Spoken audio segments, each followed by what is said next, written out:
Hi, I'm Chris Woodward, Executive Editor for Sport Fishing. I'm here today with three special guests to talk about fishing classes and seminars for women. Melissa Crouch is Marine Fisheries Outreach and Education Coordinator for the Florida Fish and Wildlife Conservation Commission. Debbi Bauman is the founder of Ladies Let's Go Fishing. And Debbi David is co-owner of L&H Sport Fishing in Miami and a Marlin University instructor. In the full interest of full disclosure, Marlin University is an event coordinated by our sibling publication, Marlin Magazine. So welcome, everybody. Glad to have you. Thanks for joining the podcast. Melissa, let me go ahead and start with you. Would you tell me a little bit about Florida's Becoming an Outdoor Woman program and how that got started? Sure, and thanks for having me. So Florida is one of about 30 states that offer the Becoming an Outdoors Woman program. Our first event was hosted back in 1995. And since then, we've introduced thousands of people to a variety of outdoor skills, as well as the basic principles of conservation. So these events are weekend-long workshops. They're designed to offer anyone age 18 and older the opportunity to learn a variety of outdoor skills from expert instructors in a safe, fun, and supportive environment. Participants learn or improve their skills in fresh and saltwater fishing, boating, canoeing, and kayaking, and also in hunting, shooting sports, and wildlife watching. They're introduced to various types of fishing equipment like different baits and tackle, rods and reels, basic rigging and fishing techniques. And then the instructors, they also discuss importance of fishing regulations, angling ethics, and conserving fish and wildlife and their habitats in Florida. At these workshops, women gain self-confidence from learning new skills, and they meet others who enjoy the outdoors. And that social support and confidence building is so important in continuing to do an outdoor activity like fishing. How many times a year do you have a Becoming an Outdoors Woman class? Usually it's a couple times a year, once in the spring and once in the fall. And so with COVID, that kind of messed things up a little bit. But this year, 2022, we are having a spring and fall event for Becoming an Outdoors Woman. Are they happening in various areas of the state, or do they happen in specific locations? Usually they're in specific locations. So the one coming up we have in April, that's going to be at the Everglades Youth Conservation Camp. So down in South Florida over the weekend. I think it's April 22nd to 24th. And then the one that we have in the fall this year, it's in October, and that one's in Ocala Conservation Center. So they kind of go in different areas, kind of between like Central Florida to South Florida. But they are areas that are FWC run. And so they allow us to, save as much on expenses and make sure that we're putting everything we can into teaching these women. So for these courses, how long do they last? Is it a 1 day? Is it a 2 day or? So the courses themselves are a couple hours, but there's multiple courses offered throughout a weekend. So it'll start on a Friday afternoon and then run through a Sunday morning.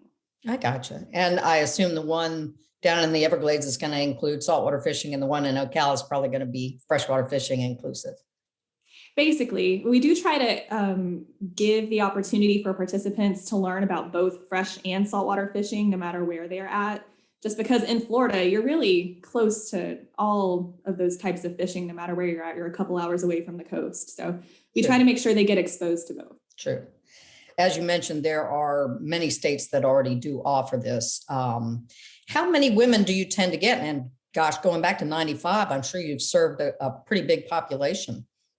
We have had nearly 700 participants from 2015 to 2017. So just in the past few years, 700 women have gone through this program. And that's just a little snippet of the reach that Becoming an Outdoors Woman has had. Thank you. Betty, how about you? Tell us a little bit about Ladies Let's Go Fishing. I have heard about LLGF for many, many years. When did you get first started? It started in 1997. I was at the ICAST show and was motivated by a speech made by Mike Hayden at the time. He was the head of the Recreational Boating and Fishing Foundation, and he was perplexed about the lack of women and the numbers of women in the sport and why there weren't more women. And myself, having a PR and marketing firm, a background in the industry with, Donzi, Aquasport, the boat companies and such, I was already poised to do the event management, the PR, and then work on the sponsors and donors it would take to fund the program and make the registration costs defrayed for women. So I started Ladies Let's Go Fishing, and the whole concept is to learn, practice, and go fishing before you're on the hot seat. Learn the terminology, the basic terms, learn why you're doing what you're doing, practice hands-on so you could tie your knots, maybe drive the boat, back the trailer, and then have a fishing experience to learn about the unexpected that happens you cannot possibly teach in a class. So we started with 3 or 4 events and then grew to sometimes 7, 8, 9, 10 events, some international events. And now we're up to 9,000 graduates. And the goal is to help them over the threshold and build their confidence when it comes to fishing. Great. Now, I remember when you first started, I date back to prior to that in terms of covering outdoors. I remember when you first started, you called it the No Yelling School of Fishing, or something like that, right? I mean, that really spoke to me at the time. What's that all about? And do you still feel that's accurate? It is accurate. It is the No Yelling School of Fishing. A lot of women are intimidated by the sport, and some of their early experiences might be fishing with somebody who's more experienced, and they are instructing them to do this and do that. They don't know why they're doing what they're supposed to do. They don't know how to do it. They don't know what the terms are, and they get frustrated because they feel like, they don't belong to the sport. So we even have an exercise at our classes where they talk about if they've been yelled at before going fishing or boating, and they raise their hands and share their stories, and the other ladies can understand that they're not alone. So the whole idea is to teach skills, so to lessen the chance of getting yelled at. Yelling does happen. People don't have the time to really explain why they're doing or how to do it, because sometimes things need to be done quickly in the heat of the moment. So what we do is try to explain to them that yelling does happen, but if they come into it with some skills, that lessens the chance of getting yelled at. It's tough being a beginner, and Melissa, I'm sure you can understand that. I mean, coming into something for the very first time is intimidating. Anything, fishing, hunting, any outdoor sport, because there's so much to learn, and because there are so many people around you that are often a lot more experienced than you are. So how many classes will you have this year, Betty? We're at 7. I'm not sure we're going to do an international trip this year because of the COVID restrictions. Sometimes we add other classes. They're all around Florida. Ladies fly in from other parts of the country to take them because they learn, practice, have social networking, and then have a fishing experience. And we also have virtual meetings, and the ladies love that because they can learn from speakers, learn about conservation, and at the end, we give them a chance to talk to each other so they can picture themselves as, being an angler and part of the sport, and have an idea of, what do other lady anglers look like. Did you say that this is a 2-day event, or is this a 1-day event? It's different depending on where we are. If we're doing freshwater, it's 1 day. We learn and practice in the morning, then we have fishing in the afternoon. If it's saltwater fishing, usually the learning is a full day or a 3/4 day. And then we include the social elements too, because the ladies need to meet the other ladies. For some of them, it's a life learning experience or a life changing experience because they make new friends. And then the last day we have optional charter fishing. They can sign up for it if they want or not. And then we organize them on boats depending on whether the area is conducive to inshore or offshore fishing, or in the Keys, we offer both. Great. Debbie, you've been involved in one of the women's Marlin University schools that's been held, and there's another one that's coming up in April. And you mentioned to me that you've been involved in one of the generic or, non-gender related Marlin Universities. Tell us some about Marlin U. I would love to go to one. I've never been, but tell us about that and tell us about what makes the women's Marlin U different and what you think about it. Well, it's an awesome experience. It's typically international destinations. The women's is unique because we have all female instructors. You have an instructor on your boat. Everything is hands-on in the moment at the time.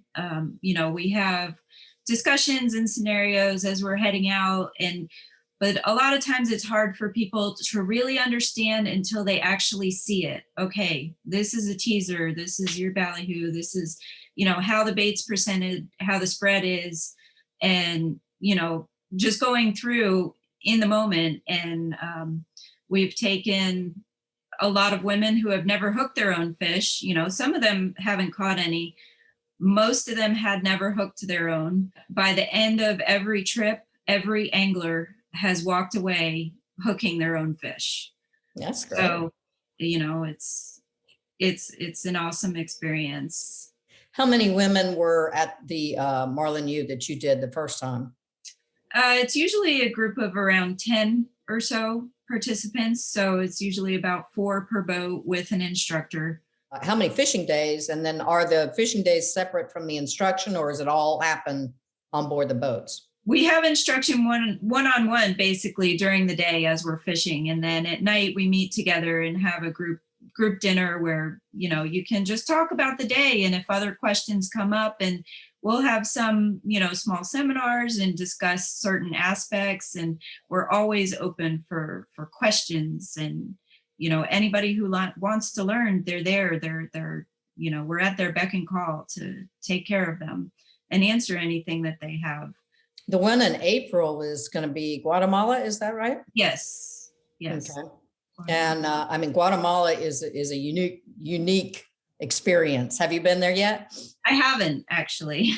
Yeah, I've only been there once, but it's quite a unique experience. So I'm very excited to go, and new destination for me.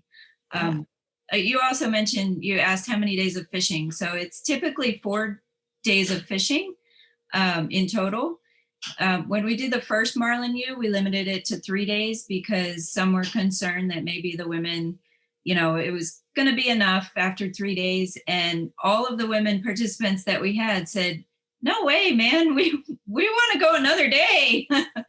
So don't ever sell them short, because a lot of women are really interested and really into it. And especially when they can learn, and to learn from other women is a unique experience, because it goes back to, some of the men get excited and yelling and which goes back to what Betty said. Yeah, exactly. So we'll have 3 days of basically like instructional, and then the last day is a mini tournament between the boats. Okay. So, and for the tournament, it's all IGFA, so they have to hook their own fish. So, a lot of pride comes out of that at the end of the trip. Sure, absolutely. Okay, each of you, let me start with Melissa again. Tell me what the women's reactions, do you gather input from them at the end of the classes? What are their responses toward the program? Are you seeing trends in participation? Type of women who are participating, any of that strike a chord? A lot of the feedback that we get, they say they have a lot of fun at the events. Fun is a big one. If you're not going to enjoy an activity, you're not going to continue it.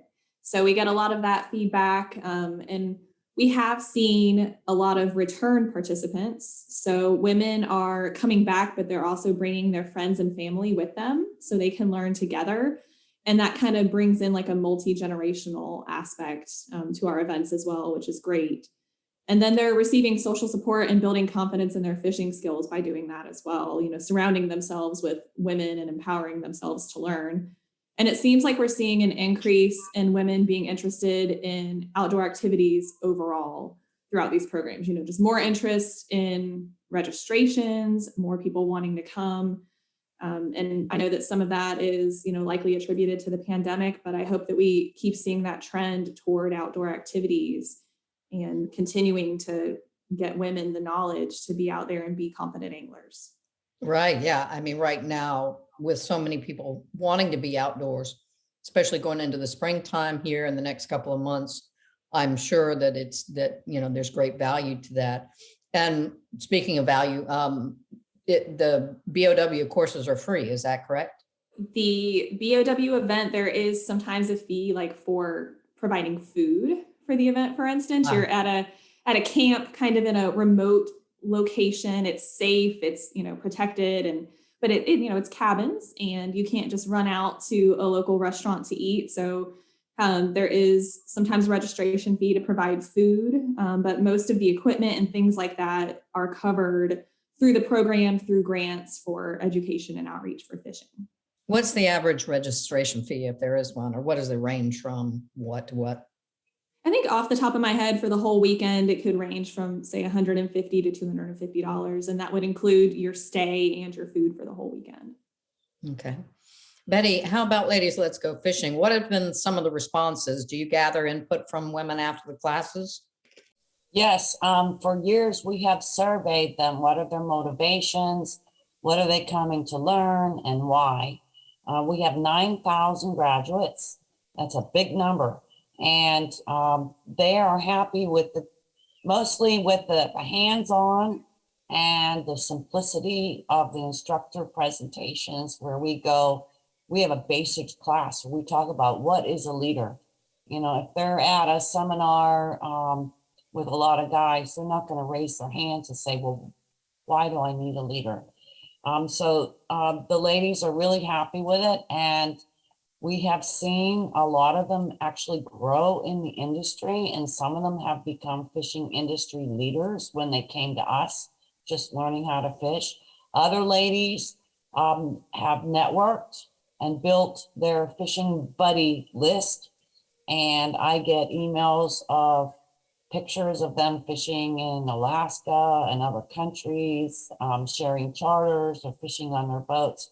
So we know we're making a dent. Great. And what's the average cost for an event? Well, we have to rent halls and bring all the equipment. So it could be $79, $89, $99 for the full day, and the parties and things like that. And then for charter boat rates, it depends on what the area is, and they pay per person. So it depends on how long they're fishing. I mean, some of the charter boats in the Keys are $2,000 a day. So your coursework takes place, say, in a conference room of some sort in a hotel. Is that kind of the way the setup is? Is that where you normally have the classes? Yes, we use a conference room and a place where people can eat and a place where there are outdoors where they can go outside and practice casting, net casting, spin casting. And sometimes we have trailer backing. And goes back to the no yelling school of fishing. There's a lot of yelling when you're trying to back your trailer. It can happen. And it might not just be coming from your significant other. It might be coming from people standing there waiting for you. Well, we teach them to practice before you do it. Take your trailer into a school that's not being used, that's safe, and practice so that you're not learning when everybody else is lined up looking at you and just waiting for you to make a mistake. Yeah. Debbi, okay. I mean, from your perspective, Marlin University is obviously it's an overseas trip. It's a trip to somewhere like Guatemala, Panama, whatever. So the costs involved with that are more significant. Obviously they are, I would assume, in the thousands range. It's also an all-inclusive experience. So everything is covered, your accommodations, all your meals, all the boats. It's you just show up. Right. So everything's taken care of. And I know that you're not necessarily involved in the administration of this, so maybe you don't have survey results, but what kind of feedback did you get the first Women's Marlin y'all did? I mean, did people speak up at the end? Did you have some sharing? Did women, kind of mention what they liked about it? Yeah, we absolutely had, a lot of relationships established, like Betty mentioned, with fishing buddies. A lot of the women still fish together. They've made teams. They've traveled to other destinations. So they definitely, I know one of the ladies, her quote was, "I found my tribe," because that's how she felt. Like she found people that she really connected with. So it's definitely been a positive. Like I say, the only negative was, wait a minute, we want another day. More time on the water. Yeah, exactly. Awesome. Okay, well, thank you everybody for being with me today. Oh, Betty, you have something to add, okay? Yes. And I think it's important. Okay. Fishing is a sport where you interact with other people, your friends and your family, and it gets you away from what divides you, the electronics, the cell phones. So many times I see families and they're sitting out on a park bench and everybody's looking at their phones. With fishing, you are interacting. And that's why I think fishing is one of the most wholesome sports that there is. If you take your kids to a soccer game, you're in the grandstand, they're on the field. With fishing, you are actually interacting all day. And that is why I think fishing is one of the most special social sports.